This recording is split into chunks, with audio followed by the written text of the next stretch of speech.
with a roar that sent the hapless chair swinging sideways in the darkness. Celia whimpered as her body fell against his, pushing him against the side of the chair. All around, the steel pylons of this, the so-called longest chairlift in the world, swayed and groaned. And then the wind dropped suddenly, just enough for the chair to right itself momentarily. But Celia clawed at the front of his ski jacket, begging him to do something, or not do something. He couldn't tell. "I'm going to raise the canopy!" he shouted. "We'll go together!" "No, wait!" But before she could say anything more, he raised the steel canopy against the onslaught. The blizzard slammed into him, ice pellets stinging his cheeks and forehead. He blinked away the freezing water seeping inside his goggles until finally he tore them from his head, his beanie going with them. As they fell away into the blackness, he hauled Celia towards him and dragged her, kicking, punching, and screaming onto his lap before pinning her against his torso with his arms.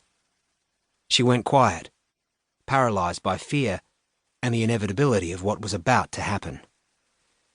He raised the safety bar and gritted his teeth, shifted onto the edge of the seat and pictured the rocky slope in his mind's eye. When the chair tipped forward, he launched their bodies as one into the blackness. And he prayed. Prayed Celia's body would break his fall. Chapter 1. July 2019. Day 1. Detective Sergeant Pierce Ryder strode into the meeting room on the first floor of the Queanbeyan Police Station. His newly appointed partner of 3 days, Detective Constable Mitchell Flowers, right behind him. They'd had a good run down the Hume Highway from Sydney, though the tension in the car had made the drive seem longer than it was. To Ryder's way of thinking, Flowers should have been a woman. Ryder knew of at least 3 female detective constables whose insight and intuition would have been an asset to Sydney's homicide squad. Unfortunately, the women had been placed elsewhere, so Ryder was now teamed with a millennial who ate activated charcoal gluten-free bread and whose main ambition was to become a police prosecutor. The decision still irked Ryder. Inside the meeting room, a group of local officers and detectives were standing close to the windows, drawn to the weak fingers of sunlight slanting through the glass. Flowers closed the door firmly behind him, and the buzz of conversation began to wane. Ryder took his place at the front of the room and waited, while the men of various age, size, and rank settled themselves into chairs. "Morning, everyone," he said as he placed his laptop on the front table. "This afternoon, Sarge." Ryder suppressed a sigh. That'd be right.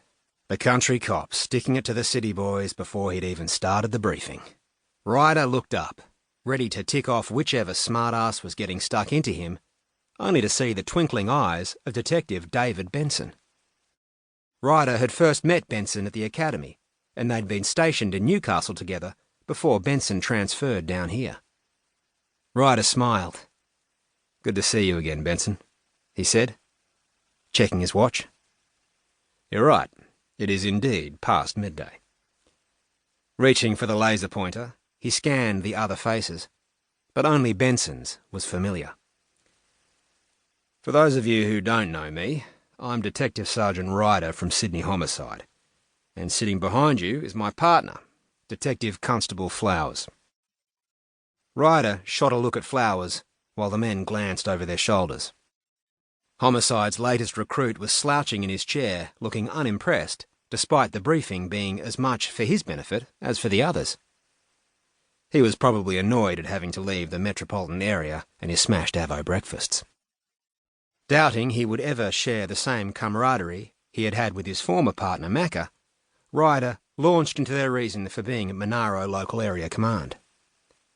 "Gavin Hutton." He clicked on the first slide, and a headshot of a man appeared on the pull-down screen. According to our sketch software, Hutton could look like this.